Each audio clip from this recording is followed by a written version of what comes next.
Assalamualaikum warahmatullahi wabarakatuh. Halo anak-anak kelas 9, bagaimana kabar kalian hari ini? Masih semangat ikut belajar daring? Jangan pernah bosan ya, kita belajar daring di masa pandemi ini. Hari ini kita akan melanjutkan materi kita, yaitu tentang globalisasi budaya. Masih bersama Ibu Heti Wiryanti SPD. Dan untuk tujuan pembelajaran kita kali ini, yang pertama, siswa dapat mendeskripsikan pengertian globalisasi budaya. Yang kedua, siswa dapat memberikan contoh globalisasi budaya. Yang ketiga, siswa dapat membedakan antara dampak positif dan dampak negatif globalisasi budaya. Baiklah anak-anak, minggu yang lalu kita telah belajar tentang pengertian globalisasi serta faktor pendorong dan penghambat globalisasi. Hari ini kita akan melanjutkan ke bentuk-bentuk globalisasi. Bentuk globalisasi yang pertama yaitu dapat kalian lihat di gambar ibu ini, ada globalisasi bidang budaya. Nah, hari ini kita akan membahas tentang globalisasi bidang budaya. Dan bentuk yang kedua, globalisasi bidang komunikasi. Kemudian ada globalisasi bidang ekonomi, globalisasi bidang iptek, dan globalisasi bidang transportasi. Globalisasi dalam bidang budaya. Globalisasi sangat mempengaruhi sekali hampir dari semua aspek yang ada di masyarakat, termasuk diantaranya yaitu dari aspek budaya. Sebuah kebudayaan bisa diartikan sebagai nilai-nilai yang dianut oleh masyarakat ataupun persepsi yang dimiliki oleh warga masyarakat terhadap berbagai hal, baik nilai-nilai maupun persepsi yang berkaitan dengan segi aspek-aspek kejiwaan, yakni apa yang terdapat dalam alam pikiran. Globalisasi budaya adalah penyebaran gagasan, makna, dan nilai ke seluruh dunia dengan cara tertentu untuk memperluas dan mempererat hubungan sosial. Proses ini ditandai oleh konsumsi budaya masyarakat yang dibantu oleh internet, media budaya masyarakat, dan perjalanan luar negeri. Inilah berbagai macam contoh dari globalisasi dalam bidang budaya. Yang pertama, yaitu meningkatnya imigrasi. Bukan hal yang aneh lagi apabila di setiap tahunnya di Indonesia sendiri kedatangan jutaan orang asing, termasuk turis asing di dalamnya. Tentunya dengan demikian, mereka membawa budayanya masing-masing. Dan kita harus dapat menyaring budaya yang masuk dari turis-turis tersebut. Yang kedua, pengaruh dari mode-mode luar negeri. Salah satu contoh globalisasi dalam bidang budaya ialah masuknya mode-mode luar negeri ke Indonesia. Saat ini, mode-mode yang sedang tren di Indonesia ialah mode-mode dari negara Korea, Jepang, dan Amerika Serikat. Ketiga, yaitu budaya asing. Budaya asing yang berkembang di Indonesia tidak dapat lagi dihindari. Salah satunya ialah budaya yang sedang digandrungi oleh remaja saat ini, yaitu budaya K-pop dari Korea Selatan. Nah, untuk budaya asing ini, dari nilai positifnya harus kita optimalkan. Tetapi dari sisi negatifnya harus kita buang jauh-jauh atau jangan kita ikuti. Yang keempat, tersingkirnya kebudayaan nasional. Dalam contoh lain dari globalisasi budaya yang sangat sekali disayangkan ialah lunturnya kebudayaan-kebudayaan asli Indonesia. Tidak sedikit masyarakat Indonesia yang memiliki kecenderungan lebih suka dengan budaya-budaya asing. Contohnya saat ini, masyarakat atau anak-anak muda saat ini lebih suka menonton sinetron dibandingkan dengan menonton pertunjukan kesenian wayang. Kemudian yang kelima, terjadinya pertukaran budaya, yang merupakan salah satu hal positif bagi Indonesia dalam globalisasi ialah terjadinya pertukaran budaya antara Indonesia dengan negara-negara lain. Dengan hal ini, semakin meningkatkan eksistensi kebudayaan Indonesia di mata internasional. Selanjutnya, kita akan mempelajari tentang dampak globalisasi dalam bidang budaya. Dampak globalisasi ada yang positif dan ada yang negatif. Nah, saat ini yang pertama akan kita pelajari dampak positif globalisasi dalam bidang budaya. Dampak positifnya yang pertama yaitu kemudahan dalam pertukaran budaya internasional. Kemajuan teknologi dan pendidikan di era globalisasi menjadi pemicu dalam pertukaran budaya di negara seluruh dunia. Kini, kita dapat melihat dan mempelajari kebudayaan dari seluruh dunia hanya melalui media internet, tanpa harus pergi ke luar negeri. Mudahnya akses bepergian ke luar negeri juga bisa menjadi pemicunya, seperti orang dari luar negeri yang datang ke Indonesia dan membawa serta kebudayaan dan kesenian dari negara asalnya. Orang tersebut bisa memperkenalkan kebudayaan dan keseniannya ke masyarakat Indonesia. Dan jika kebudayaan atau kesenian tersebut cocok dengan masyarakat Indonesia, dapat menjadi pemicu terjadinya akulturasi budaya. Pertukaran pelajar di dunia pendidikan juga bisa menjadi media pertukaran dunia di seluruh dunia.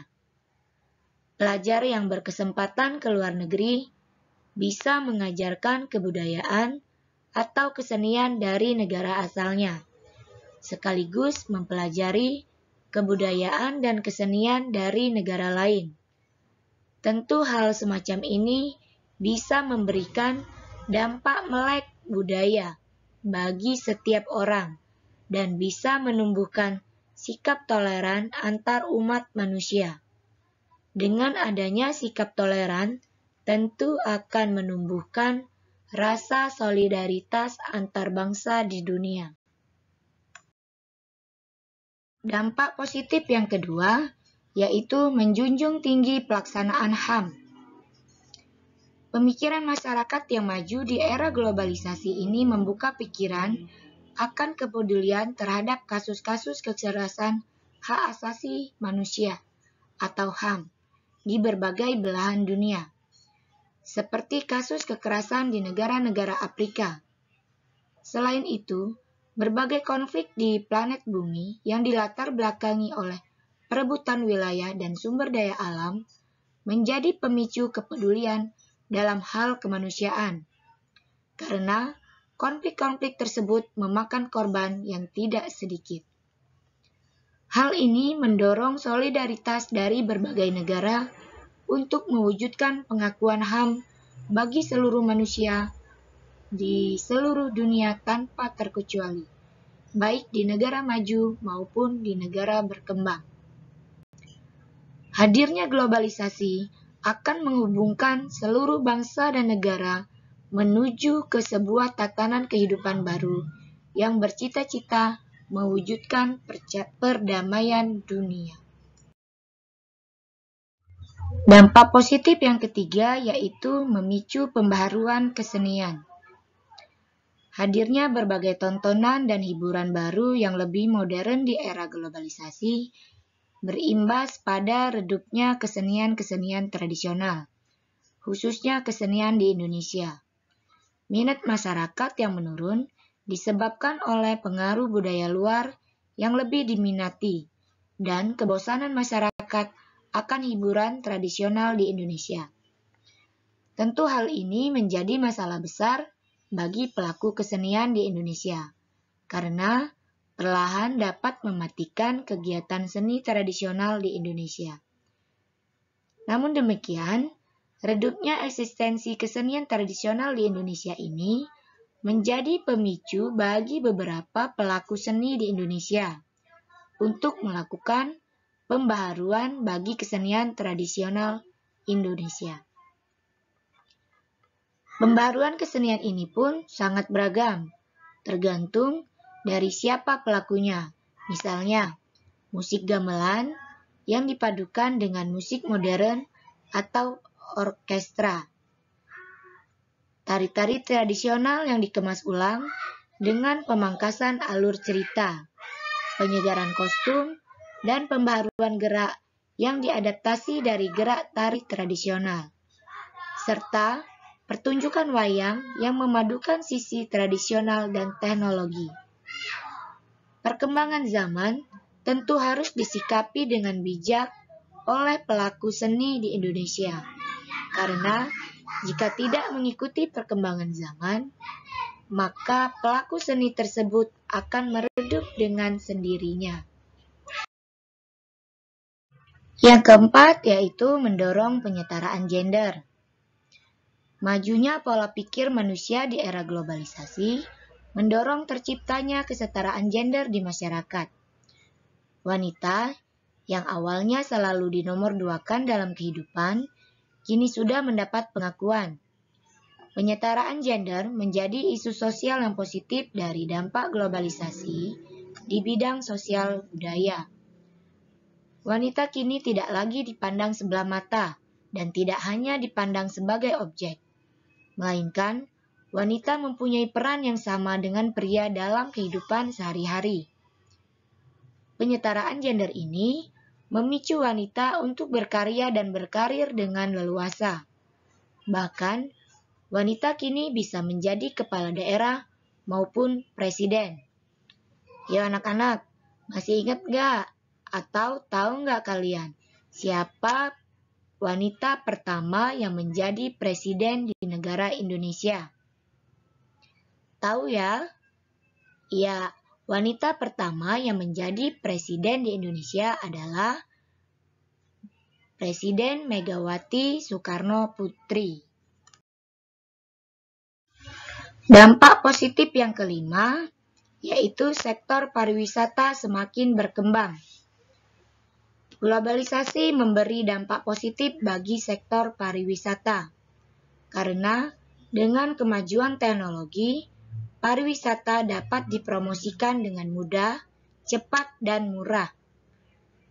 Tentu dengan promosi berbasis teknologi bisa mendatangkan wisatawan dengan mudah, baik wisatawan domestik maupun wisatawan mancanegara. Selain itu, berkembangnya sektor pariwisata disebabkan oleh masyarakat sekitar yang sadar akan potensi wisata. Di Indonesia, masyarakat di sekitar tempat wisata biasanya membentuk kelompok, yaitu kelompok sadar wisata atau Pokdarwis. Nah, kelompok ini mengelola dan menjaga tempat pariwisata, karena masyarakat tersebut sadar bahwa pariwisata bisa menjadi penunjang ekonomi, bahkan bisa menambah pendapatan negara. Nah, setelah kita tadi belajar tentang dampak positif globalisasi dalam bidang budaya, Saat ini kita akan mempelajari juga dampak negatifnya. Dampak negatif globalisasi dalam bidang budaya yang pertama, yaitu munculnya sikap individualisme, konsumtif, dan materialis. Pengaruh globalisasi di bidang sosial budaya memunculkan berbagai sikap buruk manusia, seperti sikap individualisme, konsumtif, dan materialis. Perkembangan zaman memicu manusia untuk bekerja keras agar bisa mendapatkan uang untuk bertahan hidup. Hal ini memicu munculnya sikap individualisme bagi setiap orang. Tentu sikap ini menghilangkan semangat gotong royong dan sifat kekeluargaan yang dimiliki oleh manusia sebagai makhluk sosial. Sikap konsumtif dan materialis akibat dari pengaruh luar juga dapat merugikan manusia itu sendiri. Akibatnya, manusia hanya akan mementingkan segala hal dari segi keuntungannya saja. Dampak negatif yang berikutnya yaitu lunturnya nilai-nilai keagamaan. Sikap individualisme, konsumtif, dan materialis yang terbentuk akibat dari dampak negatif globalisasi memungkinkan nilai-nilai keagamaan tidak lagi diutamakan. Sibuknya kegiatan manusia di zaman modern ini juga bisa menghambat mereka untuk beribadah. Manusia-manusia di dunia dituntut untuk berkompetisi agar bisa bertahan hidup di dunia. Bahkan, konflik-konflik di dunia yang dilatar belakangi perebutan kekuasaan sering terjadi pembantaian manusia yang tidak berdosa, yang mengesampingkan nilai keagamaan dan nilai kemanusiaan. Dampak negatif yang ketiga yaitu pudarnya nilai-nilai budaya lokal. Hadirnya pengaruh budaya lokal di sebuah negara dapat mempengaruhi pudarnya nilai-nilai budaya lokal di negara tersebut. Misalnya, tata krama dan sopan santun yang menjadi nilai budaya di Indonesia kini sudah dipinggirkan oleh pemuda-pemuda bangsa karena gencarnya pengaruh budaya barat yang meracuni pemuda bangsa. Selain itu, akibat dari globalisasi di bidang sosial budaya, baju-baju adat yang menjadi ciri khas suku bangsa di pulau-pulau di Indonesia atau adat-adat Indonesia sudah jarang digunakan karena dianggap kuno dan tidak menarik. Sementara orang-orang kini lebih suka berdandan mengikuti fashion dari artis yang mereka kagumi. Yang keempat yaitu hilangnya kesenian tradisional. Berkurangnya minat masyarakat terhadap kesenian tradisional bisa menjadi penyebab kesenian tradisional mati dan hilang. Hadirnya hiburan baru dan modern dirasa lebih menarik perhatian masyarakat, sementara kesenian tradisional yang tidak melakukan pembaruan akan dirasa membosankan dan tidak diminati lagi. Akibatnya, sebuah kesenian tradisional akan mati dan tidak dipentaskan karena kurangnya modal untuk menghidupi kesenian tradisional tersebut. Tentu hal ini perlu menjadi perhatian bagi kita semua untuk lebih mencintai budaya dan kesenian lokal. Dan tidak perlu menunggu negara tetangga mengklaim kesenian lokal agar kita menjadi latah dalam mencintai budaya dan kesenian lokal. Pernah ya waktu itu budaya kita diakui oleh negara tetangga. Yang waktu itu sempat diributkan adalah kesenian reog dari Ponorogo.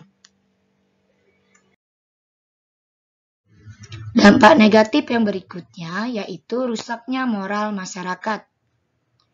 Pengaruh buruk dari luar yang selalu dipertontonkan di media internet dan televisi dapat dengan mudah diakses oleh semua orang dan dapat mempengaruhi orang yang melihatnya. Sebagai contoh di era yang serba modern ini, gaya hidup masyarakat Indonesia banyak yang meniru gaya hidup orang Barat. Padahal, gaya hidup tersebut tidak semua sesuai dengan norma di masyarakat. Contoh lain, misalnya saat ini yang sedang banyak diberitakan di media sosial ataupun di televisi, yaitu tentang adanya demonstrasi tentang Undang-Undang Cipta Kerja. Demonstrasi sendiri sebenarnya tidak melanggar hukum, tetapi demonstrasi yang membuat kekacauan atau yang menimbulkan kerusuhan, itulah yang melanggar hukum. Setelah kita belajar tentang dampak-dampak yang ditimbulkan dari globalisasi budaya, saat ini kalian akan mendapatkan tugas agar bisa lebih memahami materi di atas. Tugasnya itu, tindakan apa yang perlu dilakukan untuk menjaga eksistensi kesenian daerah di tengah arus globalisasi. Kemukakan pendapat kalian, tulis di kertas, difoto, dan dikirimkan ke WA pribadi Ibu. Sekian penjelasan materi kita hari ini tentang globalisasi budaya. Mudah-mudahan bermanfaat bagi kita semua. Ibu akhiri, wassalamualaikum warahmatullahi wabarakatuh.